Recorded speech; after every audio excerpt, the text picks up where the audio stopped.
오늘은 복음 앞에 합당하게 반응하자라는 제목으로 하나님의 말씀을 나누려고 합니다. 말씀을 같이 보실까요? 천사가 이르되 무서워하지 말라. 보라, 내가 온 백성에게 미칠 큰 기쁨의 좋은 소식을 너희에게 전하노라. 지극히 높은 곳에서는 하나님께 영광이요, 땅에서는 하나님이 기뻐하신 사람들 중에 평화로다 하니라. 말씀을 통해 무엇을 깨닫게 되십니까? 메시아이신 우리 구주 예수 그리스도의 나심이 어떠한 의미를 갖는지 깨닫게 되십니까? 성자 하나님이신 예수님께서 자기 백성을 그들의 죄에서 구원하시기 위해 참 하나님과 참 사람으로 이 땅에 성육신하신 사건이 어떠한 결과를 만드는지 깨닫게 되시냐는 겁니다.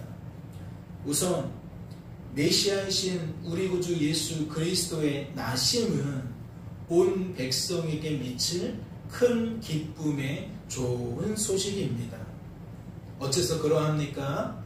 스스로의 힘과 능력으로는 결코 죄에서 벗어날 수 없는 온 백성에게 메시아이신 우리 구주 예수 그리스도의 나심은 유일한 희망이기 때문입니다.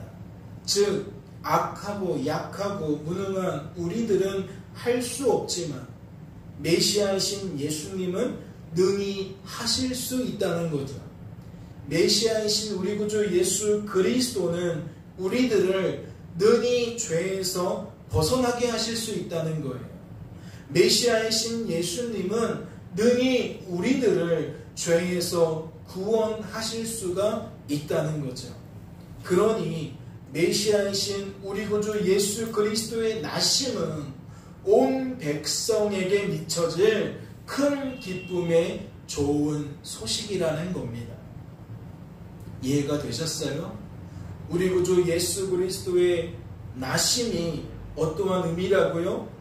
온 백성에게 미칠 큰 기쁨의 좋은 소식이라고요. 왜 그렇다고요? 우리들은 죄에서 스스로는 벗어날 수 없다는 거예요. 그런데 메시아이신 예수님은 능히 그리하실 수 있다는 거죠. 우리를 능히 죄에서 벗어나게 하실 수 있다는 것이고, 능히 우리들을 죄에서 구원하실 수 있다는 겁니다. 그래서 메시아이신 예수님의 나심은 온 백성에게 미칠 큰 기쁨의 좋은 소식이라는 거죠. 그리고 메시아이신 우리 구주 예수 그리스도의 성육신 사건은 하나님께는 영광인 사건이고 사람에게는 평안인 사건입니다. 먼저 예수 그리스도의 성육신 사건이 사람에게는 평안이라는 의미를 생각해 보겠습니다. 이는 조금 전에 살펴본 기쁨과 그 의미를 같이 한다 할 수 있어요. 죄악 많은 이 땅에서 악하고 약하고 무능한 우리들이 기쁨을 누릴 수 없는 이유가 무엇입니까? 죄에 대한 하나님의 심판과 죄에 대한 하나님의 진노의 결과인 저주 때문입니다. 말씀을 같이 보실까요? 내가 만일 내 하나님 여호와의 말씀을 순종하지 아니하여 내가 오늘 내게 명령하는 그의 모든 명령과 규례를 지켜 행하지 아니하면 이 모든 저주가 내게 임하며 내게 이를 것이니. 말씀을 통해 무엇을 알 수 있죠? 하나님의 말씀을 순종하지 아니하면, 즉 하나님의 말씀을 지켜 행하지 아니하면 우리들은 무엇을 받게 된다? 하나님이 말씀하신 모든 저주를 받게 된다. 이어지는 말씀도 보세요. 내가 성읍에서도 저주를 받으며 들에서도 저주를 받을 것이요 또 내 광주리와 떡반죽 그릇이 저주를 받을 것이요 내 몸의 소생과 내 토지의 소생과 내 소와 양의 새끼가 저주를 받을 것이며 내가 들어와도 저주를 받고 나가도 저주를 받으리라. 말씀을 통해 무엇을 알 수 있습니까? 저주는 때와 장소와 대상을 가리지 않는다는 것을 알 수 있습니다. 즉 어떠한 상황 속에서도, 모든 상황 속에서도 내게 속한 모든 것이 저주를 받게 된다는 것을 알 수 있다는 거죠. 다시 말해 나와 내 가족과 내 토지와 내 짐승이 성읍에서만 저주를 받게 되는 것이 아니라는 거예요. 들에서만 저주를 받게 되는 것도 아니라는 거죠. 들어와도 저주를 받게 된다는 것이고 나가도 저주를 받게 된다는 거예요. 흐름을 놓치시면 안 돼요. 이어지는 말씀도 보세요. 내가 악을 행하여 그를 잊음으로 내 손으로 하는 모든 일에 여호와께서 저주와 혼란과 책망을 내리사 망하며 속히 파멸하게 하실 것이며. 이는 무엇을 나타내는 겁니까? 저주는 우리들을 망하는 길로 이끈다는 거예요. 즉 파멸의 길로 이끈다는 이야기이죠. 여호와께서 내 몸에 염병이 들게 하사 내가 들어가 차지할 땅에서 마침내 너를 멸하실 것이며 여호와께서 폐병과 열병과 염증과 악질과 한재와 풍재와 썩는 재앙으로 너를 치시리니 이 재앙들이 너를 따라서 너를 진멸하게 할 것이라. 그렇다면 이것은 무엇을 나타내는 겁니까? 조금 전에 살펴본 그 개념들을 이 말씀에 다 녹여보세요. 어떤 의미가 되는 거죠? 저주는 무엇을 통해 나타난다? 질병을 통해 나타난다. 즉 질병을 통해 망하게 한다는 거죠. 질병을 통해 파멸하게 한다는 겁니다. 내 머리 위에 하늘은 노시 되고 내 아래의 땅은 철이 될 것이며 여호와께서 비 대신에 티끌과 모래를 내 땅에 내리시리니 그것들이 하늘에서 내 위에 내려 마침내 너를 멸하리라. 이는 무엇을 나타내는 거죠? 저주는 삶의 곤고함을 통해 나타난다는 거예요. 질병을 통해서도 나타날 수 있지만 삶의 곤고함을 통해 나타날 수 있다는 거죠. 즉 삶의 고단함을 통해 망하게 한다는 거예요. 삶의 척박함을 통해 파멸하게 한다는 겁니다. 여호와께서 내 적군 앞에서 너를 패하게 하시리니 내가 그들을 치러 한 길로 나가서 그들 앞에서 7길로 도망할 것이며 내가 또 땅의 모든 나라 중에 흩어지고 내 시체가 공중의 모든 새와 땅의 짐승들의 밥이 될 것이나 그것들을 쫓아줄 자가 없을 것입니다. 이는 무엇을 나타내는 거죠? 저주는 삶의 무력함을 통해 나타난다는 거예요. 즉 삶의 어려움을 통해 망하게 된다는 거죠. 삶의 위기를 통해 파멸하게 한다는 겁니다. 말씀을 좀 정리해 볼까요?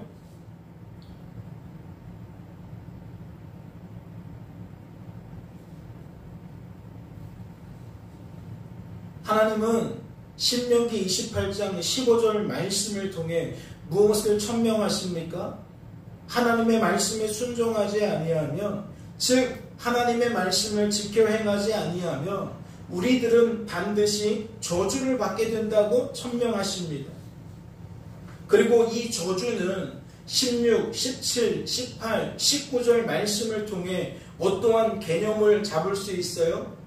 때와 장소와 시간을, 대상을 가리지 않는다는 것을 알 수 있어요. 언제든지 내게 속한 것이 저주를 받게 된다는 거죠. 나만 그런 게 아니에요. 범죄한 나의 식솔들도, 가족들도 마찬가지입니다. 범죄한 내가 하고 있는 사업도 마찬가지예요. 직장도 마찬가지예요. 즉 범죄한 나에게 속한 모든 것들이 저주를 받게 된다는 거죠. 모든 상황 속에 저주를 받는다는 것을 어떻게 표현했습니까? 성읍에서도 저주를 받지만 들에서도 저주를 받는다는 거예요. 들어와도 저주를 받고 나가도 저주를 받게 된다는 거죠. 무엇을 나타내는 겁니까? 하나님의 저주를 결코 범죄한 사람은 피할 수가 없다는 거예요.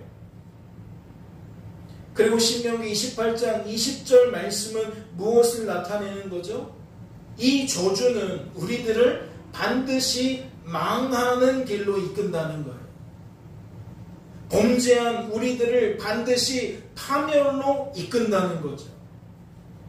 그래서 신명기 28장 21절과 22절을 보면 그 저주는 어떠한 형태로 나타난다는 것을 알 수 있어요. 질병을 통해 나타난다는 것을 알 수 있어요. 즉 질병을 통해 우리들을 반드시 망하게 한다는 거죠. 질병을 통해 우리들을 반드시 파멸하게 한다는 거예요. 그리고 23절과 24절 말씀은 무엇을 나타내요? 이 저주는 삶의 곤고함을 통해 나타난다는 거예요. 삶의 고단함을 통해, 삶의 척박함을 통해 우리를 망하게 하고 파멸하게 한다는 거죠. 그리고 25절과 26절 말씀을 보면 이는 무엇을 나타내는 겁니까? 이 저주는 삶의 무력함을 통해 나타난다는 거예요. 즉, 내 힘으로는 감당할 수 없는 삶의 어려움을 통해 우리를 망하게 한다는 거죠. 내 힘으로 극복할 수 없는 삶의 위기를 통해 우리들을 파멸의 길로 이끈다는 겁니다.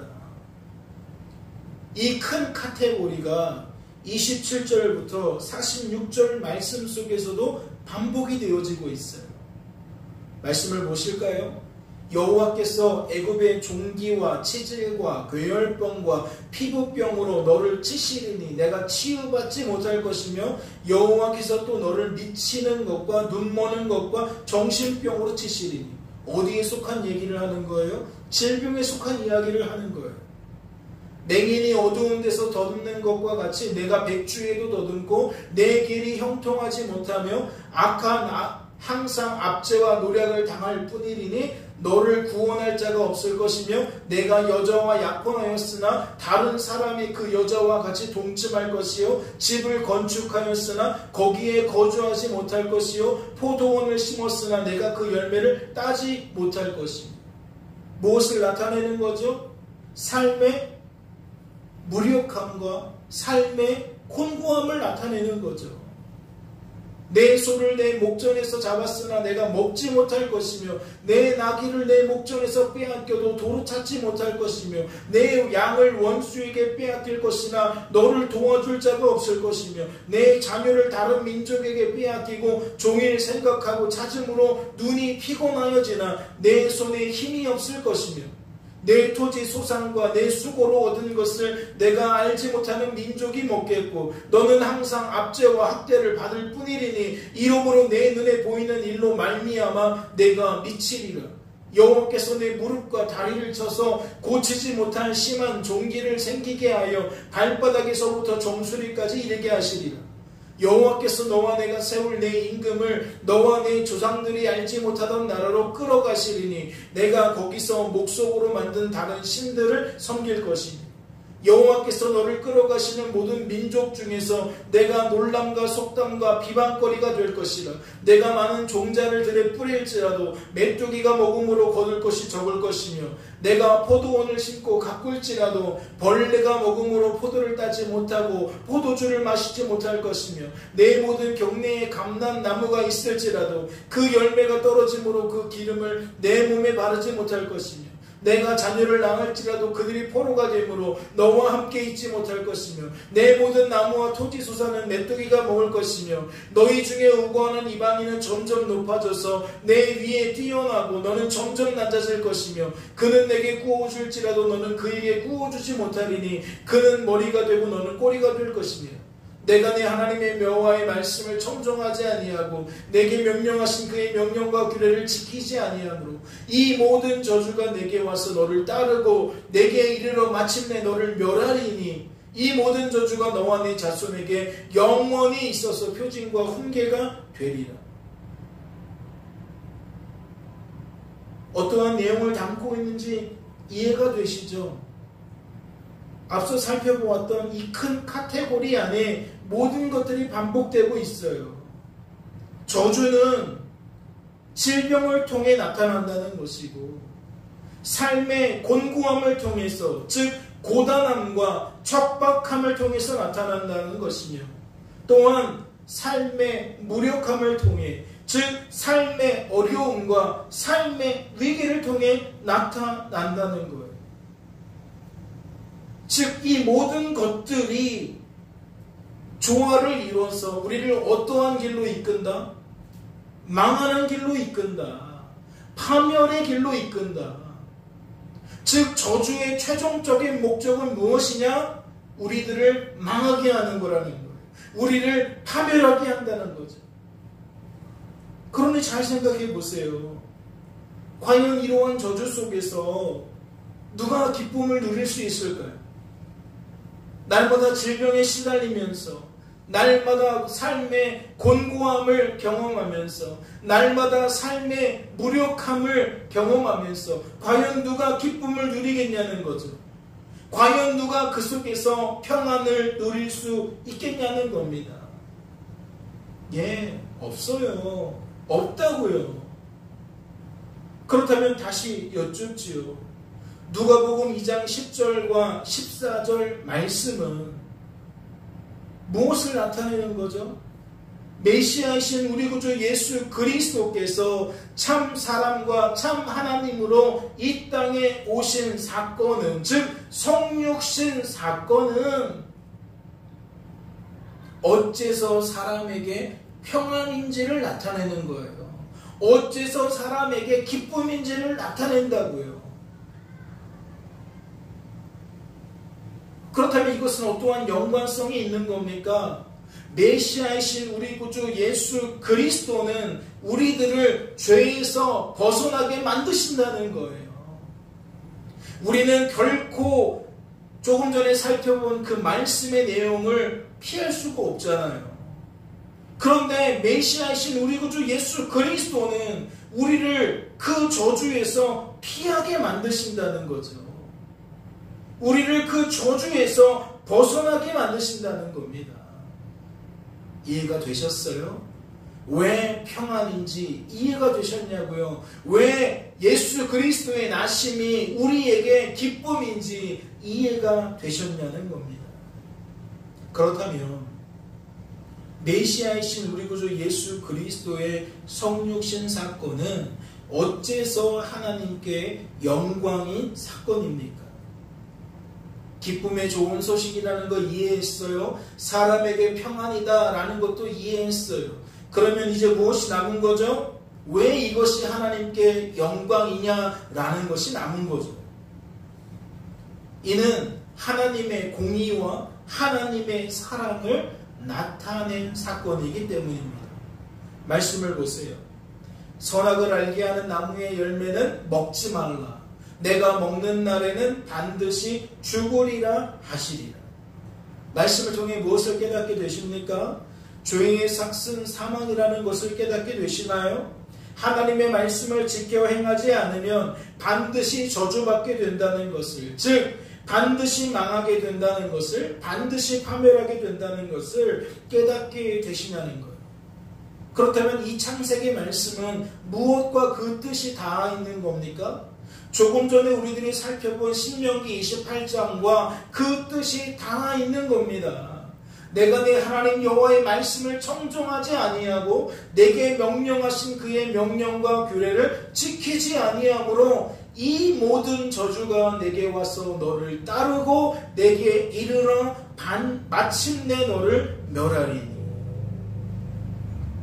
말씀은 그 실예를 이렇게 소개하고 있어요.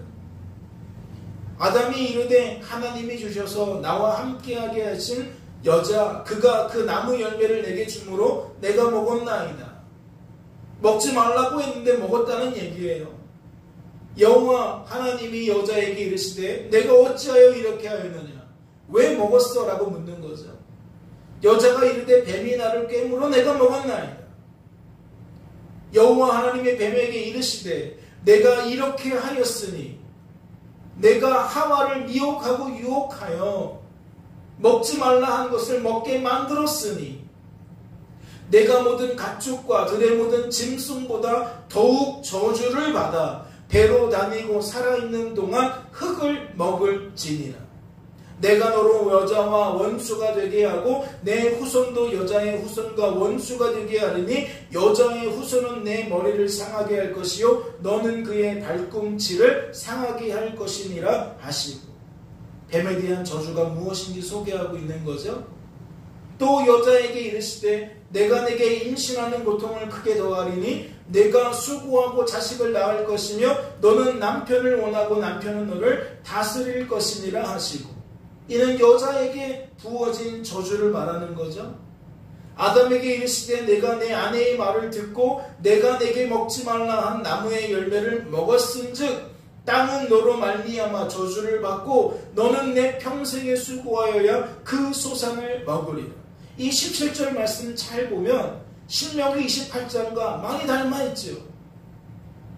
아담만 아니라 아담의 땅도 뭐하고 있어요? 저주받고 있어요. 다시 정리해드려요. 이것은 무엇을 나타낸다고요? 첫째, 하와를 미혹하고 유혹했던 뱀은 그 지은 죄를 통해 하나님께 저주받았다는 거예요. 둘째, 아담을 미혹하고 유혹했던 하와는 그 지은 죄를 통해 하나님께 저주받았다는 거예요. 셋째, 하나님의 말씀을 지켜 행하지 않았던 아담은 그 지은 죄를 통해 하나님께 저주받았다는 거예요. 그렇다면 그 결과는 무엇이어야 합니까? 반드시 죽으리라 하셨고 마침내 너를 멸하리리 라고 하셨는데 그 결과는 무엇이어야 돼요? 죽음이어야 합니다. 멸망이어야 해요.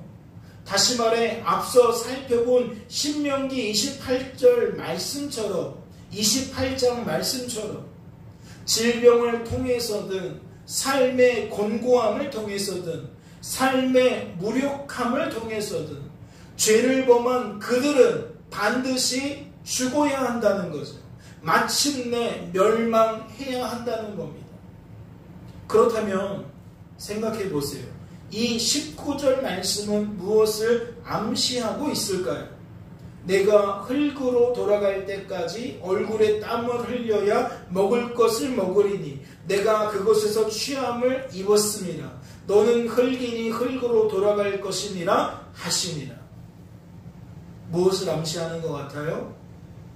이것은 죽음을 암시하는 거예요. 죽음의 고통을 암시하는 거예요.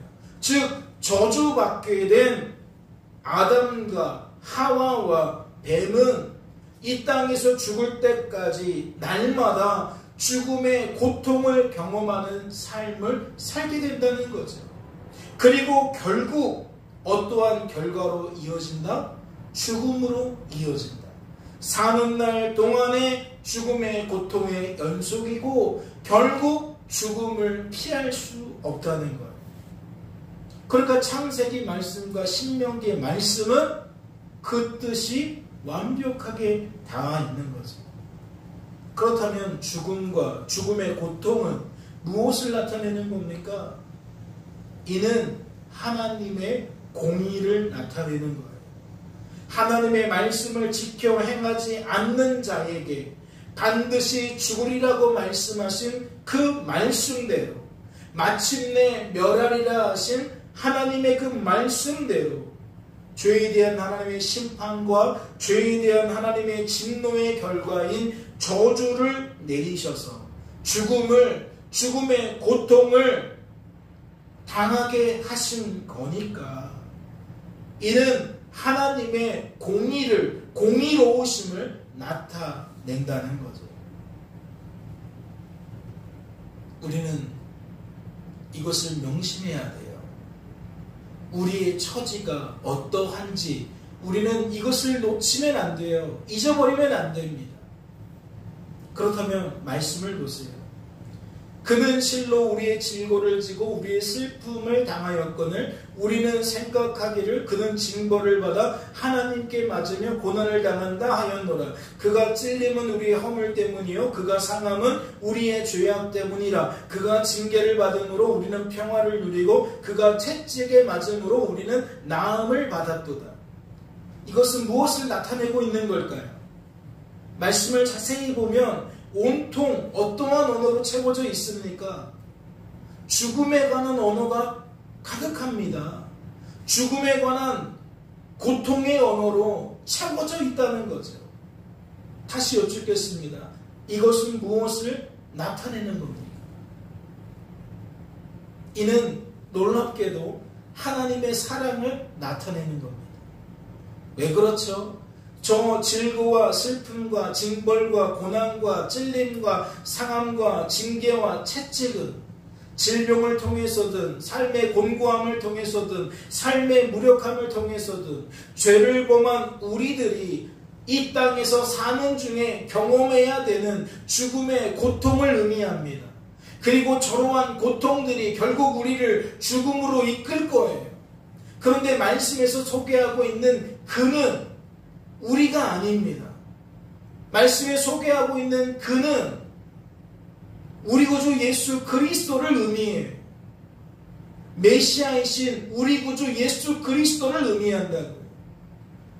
하나님의 백성을 자기들의 죄에서 구원하시기 위해 친히 죽음의 고통을 담당하신 우리 구주 예수 그리스도를 나타낸다는 거예요. 그래서 53장 4절로 5절을 보면서 이 말씀은 무엇을 나타내는 거냐고 물은다면 우리는 하나님의 사랑을 나타내는 겁니다 라고 답을 하는 겁니다. 말씀의 의미를 곰곰이 생각해 보세요. 공의로우신 하나님은 죄를 범한 모든 사람을 저주하실 수밖에 없습니다.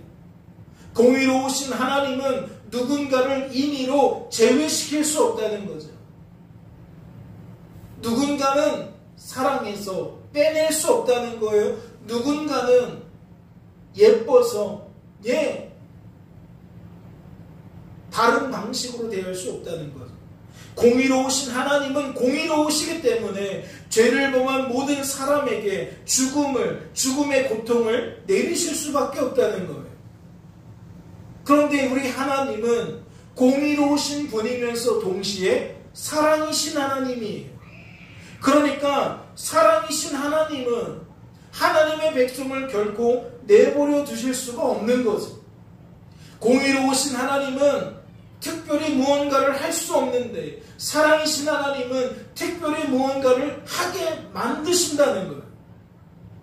무언가를 할 수밖에 없는 상태로 하나님을 재촉한다는 거죠. 그래서 사랑이신 하나님이 취하신 행동이 무엇입니까? 사랑이신 하나님께서 하나님의 백성이 받아야 하는 저주를 대신 받으신 겁니다. 하나님이 사랑하시기 때문에 저주를 내리지 않으신 것이 아니라 그리하면 하나님의 공의가 무너지는 것이기 때문에 하나님의 사랑은 어떠한 방식으로 나타났느냐? 하나님의 공의를 친히 담당하시는 것으로 몸소 당하시는 것으로 나타났다는 거죠.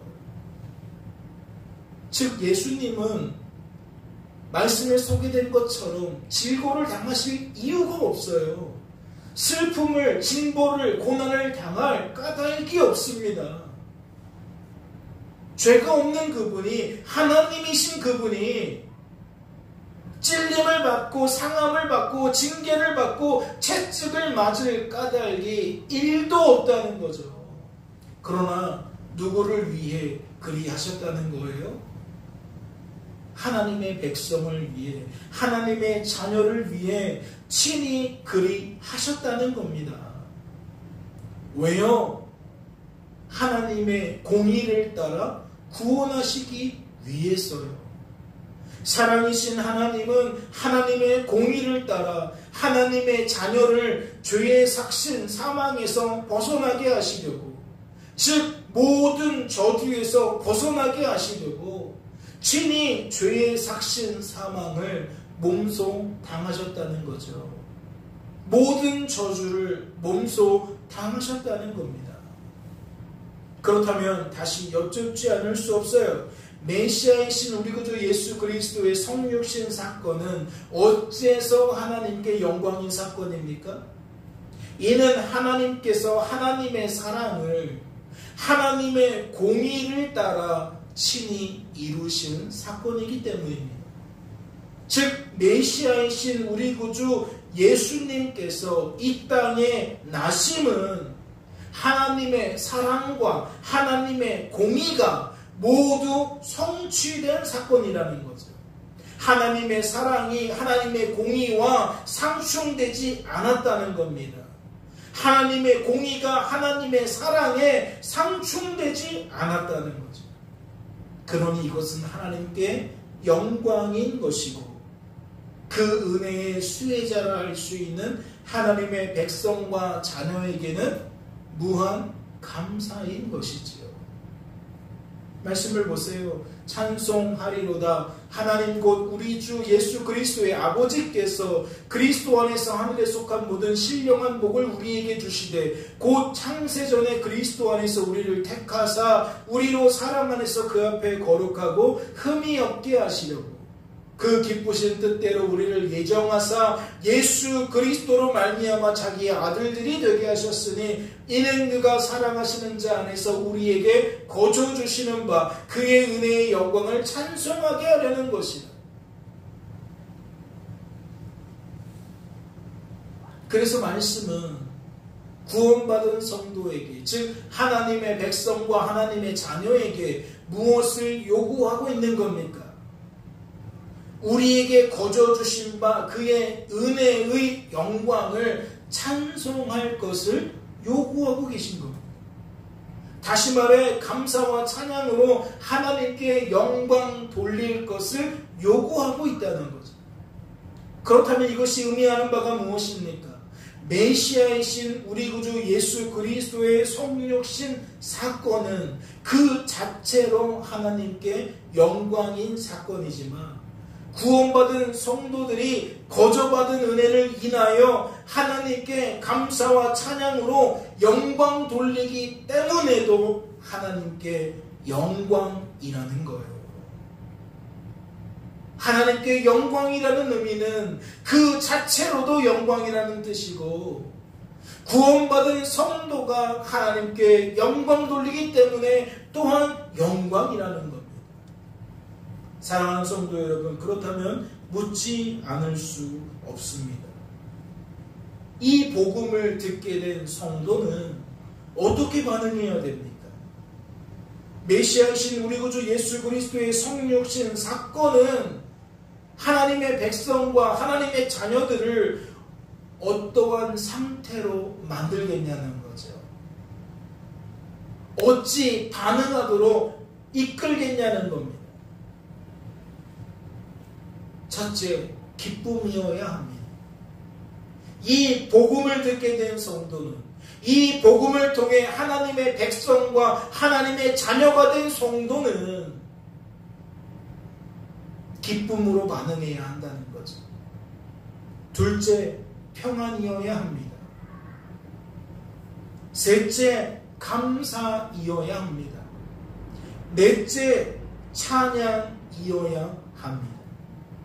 즉 이것을 종합하면 하나님 때문에 기쁨과 평안을 누리며 하나님께 감사와 찬양으로 영광을 돌려야 한다는 거죠. 다시 말씀을 드려요. 복음 앞에서는 어떠한 반응을 내야 합니까? 첫째, 기쁨입니다. 둘째, 평안입니다. 셋째, 감사입니다. 넷째, 찬양입니다. 그래서 이 네 가지를 종합하면 어떠한 문장을 완성할 수 있다? 성도는, 즉 하나님의 백성과 하나님의 자녀는 기쁨과 평안을 누리며 하나님께 감사와 찬양으로 영광 돌려야 한다는 거예요. 말씀을 보세요. 누가복음 1장 46절부터 48절을 보니까 마리아라는 여인이 복음을 듣고 어찌 반응했는지를 나타내고 있습니다. 마리아가 이르되 내 영혼이 주를 찬양하며 내 마음이 하나님 내 구주를 기뻐하였으면 그의 여종의 비천함을 돌보셨습니다. 보라 이제 후로는 만세의 날을 복이 있다 일컬으리로다. 말씀을 통해 무엇을 알 수 있죠? 복음을 듣게 된 마리아가 어찌 반응하고 있다는 걸 알 수 있어요? 조금 전에 살펴본 것처럼 기쁨으로 반응하고 있다는 것을 알 수 있어요. 또한 복음을 듣게 된 마리아가 감사와 찬양으로 주께 영광 돌리고 있다는 것을 알 수 있어요. 즉 복음을 듣게 된 마리아는 복음에 합당한 반응을 나타내고 있다는 것을 우리들은 알 수가 있다는 거죠. 여러분 이론이 아닙니다. 복음은 실제예요. 현실입니다. 우리가 하나님의 자녀가 되었다면, 하나님의 백성이 되었다면 복음이 담고 있는 그 영향력을 따라, 그 능력과 힘을 따라 마리아처럼 반응할 수밖에 없다고요. 그게 정상이라고요. 그게 마땅하다고요. 그렇다면 이어지는 말씀도 보세요. 예수께서 그 자라나신 곳 나사렛에 이르사 안식일에 늘 하시던 대로 회당에 들어가서 성경을 읽으려고 서심해 선지자 이사야의 글을 들이거늘 책을 펴서 이렇게 기록된 데를 찾으시니 곧 주의 성령이 내게 임하셨으니 이는 가난한 자에게 복음을 전하게 하시려고 내게 기름을 부으시고 나를 보내사 포로된 자에게 자유를, 눈먼 자에게 다시 보게 됨을 전파하며 물린 자를 자유롭게 하고 주의 은혜의 해를 전파하게 하려 하심이라 하였더라. 책을 덮어 그 맡은 자에게 주시고 앉으시니 회당에 있는 자들이 다 주목하여 보더라. 이에 예수께서 그들에게 말씀하시되 이 글이 오늘 너희 귀에 응하셨느니라 하시니. 이는 무엇을 나타내는 거죠? 조금 전에 살펴본 누가복음 2장 10절과 14절 말씀처럼 이 땅에 성육신하신 예수 그리스도를 통해 죄의 삭신, 저주에서 벗어나게 된 하나님의 백성들, 죄에서 구원받게 된 하나님의 자녀들이 어떠한 삶을 살게 된다는 거예요. 어떠한 반응을 나타낸다는 겁니까? 받은 은혜를 통해 기쁨과 평안을 누리고 감사와 찬양으로 하나님께 영광 돌리게 된다는 것을 나타내는 거예요. 즉 복음을 듣게 된 사람들이 포로되었다가 자유를 경험하고 눈멀게 되었다가 다시 보게 되어서 눌렸다가 자유롭게 되어서 기쁨과 평안을 누리고 감사와 찬양으로 하나님께 영광 올려드리는 반응을 나타낸다는 거죠. 즉 은혜 받고 은혜 받은 것에 대해 합당한 반응을 나타나게 된다는 것을 말씀은 소개하고 있다는 겁니다.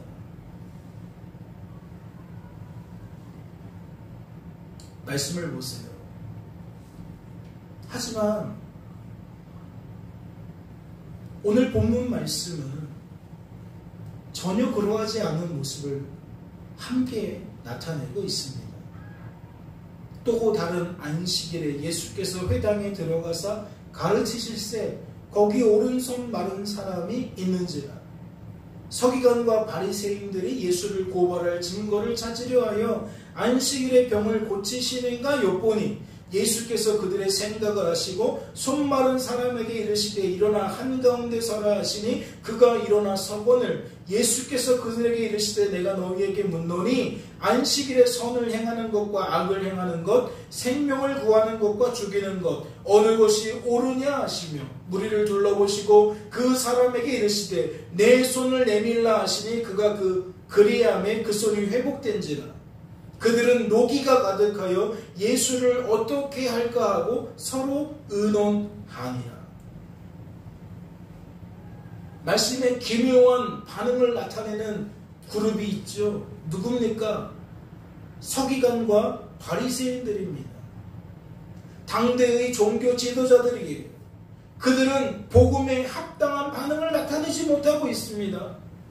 예수님께서 하신 일을 보고 그들은 기쁨과 평안으로 감사와 찬양으로 반응하지 못한다는 거죠. 말씀은 지금 하나님의 백성이 예수님 때문에 죄의 삭신 저주에서 벗어나는 일을 소개하고 있는 거예요. 아까도 말씀을 드렸지만 질병을 통해서 저주가 임한다 그랬잖아요. 그러면 오른손 말랐다는 것은 그가 질병을 통해 어려움을 당하고 있다는 거예요. 그러면 그 질병 속에 회복은 무엇을 의미합니까? 그를 두르고 있는, 그를 짓누르고 있는 그 저주가 끊어졌다는 것을 말하는 거예요. 예수님께서 그 저주에서 그를 구원해내셨다는 것을 말하고 있다는 거죠. 그러면 어떻게 반응해야 됩니까? 함께 기뻐하고 함께 즐거워해야 합니다. 내 이웃이 저주에서 벗어나게 되었으니, 죄에서 구원을 받게 되었으니, 마땅히 하나님의 백성이라면, 하나님의 자녀라면 함께 기뻐하고 함께 즐거워해야 된다는 거죠.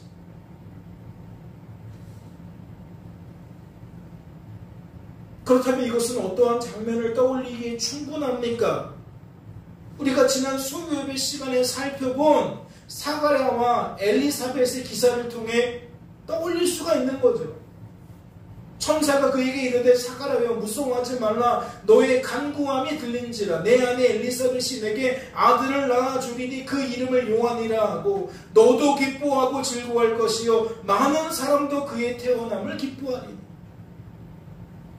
엘리사벳이 해산할 기한이 차서 아들을 낳으니 이웃과 친족이 주께서 그를 크게 긍휼히 여기심을 듣고 함께 즐거워하더라.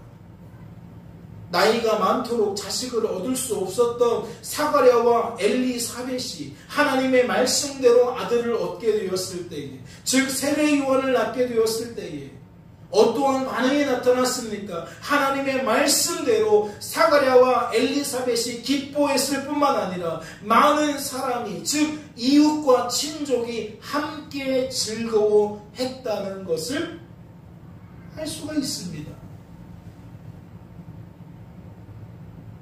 그렇다면 묻지 않을 수가 없는 거죠. 과연 그 이유가 무엇일까요? 너무나도 유사한 결과 아닙니까? 예수님께서 저주를 끊어내시는 사건, 예수님께서 죄에서 구원하시는 사건, 너무나도 유사한 결과예요. 그런데 반응은 너무나도 다릅니다. 무엇 때문일까요? 왜 다른 반응을 나타내게 된 걸까요? 첫째는 하나님의 말씀대로 이웃을 사랑하는 사람과 그렇지 않은 사람의 차이인 줄로 압니다. 즉 이웃을 사랑하기에 이웃의 고통을 함께 아파하고 이웃의 기쁨을 함께 기뻐할 수 있는 사람과 그렇지 않은 자의 차이라는 거죠. 내 이웃이 나이가 많도록 자식이 없어요? 그러면 나와 상관없는 일로 여기고 아무런 동의와 공감이 없을 수 있어요. 그러나 내 이웃을 사랑하는 마음이 있는 자에게는 그의 처지가, 그의 상황이 아픔으로 다가오죠. 고통으로 다가옵니다. 그러니까 함께 위로하게 되어지고 격려하게 되어지는 거예요. 그러다가 그가 아들을 낳게 되면 어찌 반응하게 됩니까? 함께 기뻐하게 되는 거죠. 만약 서기관과 바리새인들이 오른손 마른 사람에게 사랑하는 마음이 있었다면 어찌 반응하는 것이 합당합니까? 그가 얼마 동안 그러한 상태에 놓여 있었는지는 알 수 없지만 적어도 그가 그 질병에서 회복된 것을 통해 함께 기뻐해야 되는 것 아닙니까? 함께 즐거워해야 되는 것 아니에요? 적어도 그 안타까운 상황에 공유되어지는 마음이 있었다면 그의 회복을 통해 함께 기뻐해야 되죠. 그런데 왜 그것을 아랑곳하지 않고 예수를 어떻게 할까라는 생각으로만 똘똘 뭉쳐 있습니까? 다른 거 아니에요. 이웃을 사랑하는 마음이 없는 거죠. 이웃의 아픔을 공감하고 이웃의 아픔에 함께 반응하는 태도가 없는 겁니다. 이웃의 기쁨에 같이 반응하는 태도가 없는 거예요. 그래서 말씀을 드린 겁니다. 하나님의 말씀대로 이웃을 사랑하는 사람과 그렇지 않은 사람의 차이라는 거죠. 둘째는 무엇일까요? 하나님께 은혜 받은 사람과 그렇지 않은 사람의 차이인 줄로 합니다. 죄된 본성이라는 것은 여러분 결코 간과해서는 안 돼요. 우리들이 악하고 약하고 무능한 존재가 되었다는 것, 즉 저주 속에서 스스로 벗어날 수 없다는 것을 결코 가볍게 여겨서는 안 된다는 거죠.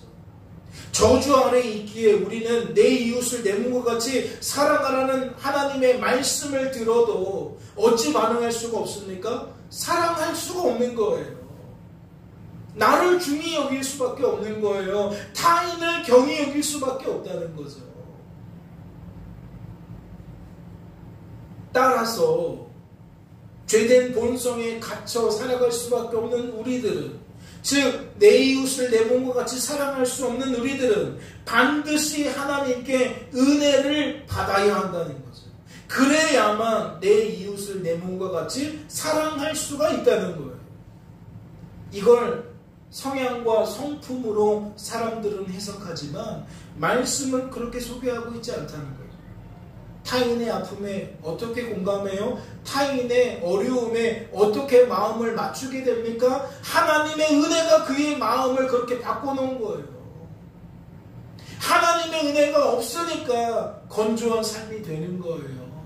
공감할 수 없는 사람이 되는 겁니다. 다시 말해 은혜 받은 사람은 함께 기뻐하고 함께 즐거워하지만 그렇지 않은 사람은 죄된 본성에 갇혀서 그리할 수가 없다는 이야기죠. 그러면 누가 은혜에 배제됐다는 겁니까? 누가 은혜를 받지 못했다는 거예요?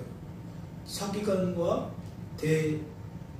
바리새인들이 은혜를 받지 못하고 있었다는 거겠지. 그렇다면 이제 우리에게 좀 초점을 맞춰보겠습니다. 이 일을 통해 성도된 우리들이 깨달아야 되는 것은 무엇일까요? 이 일을 통해 성도된 우리들이 나타내야 하는 합당한 반응은 무엇이겠냐는 겁니다. 우선 내 이웃을 내 몸과 같이 사랑하게 되었을 때, 즉 타인의 아픔에 공감하고 타인의 기쁨에 우리가 함께 즐거워할 수 있다면, 동조할 수 있다면 우리는 어떻게 이것을 받아들여야 돼요? 하나님께서 나에게 은혜를 베푸신 결과로 받아들여야 돼요. 그렇기 때문에 그러한 인식이 어떠한 반응을 나타나게 만드는 거죠. 내가 하나님 때문에 함께 기뻐하고 함께 평안을 누리게 되었으니 하나님께 감사와 찬양으로 영광을 돌리게 되는 겁니다. 누구처럼? 엘리사벳이 아들을 낳았을 때의 이웃과 친족처럼. 결코 이것을 하나님과 분리시키면 안 된다는 거죠. 적어도 성도는 그러한 인식을 갖고 있어야 된다는 거예요.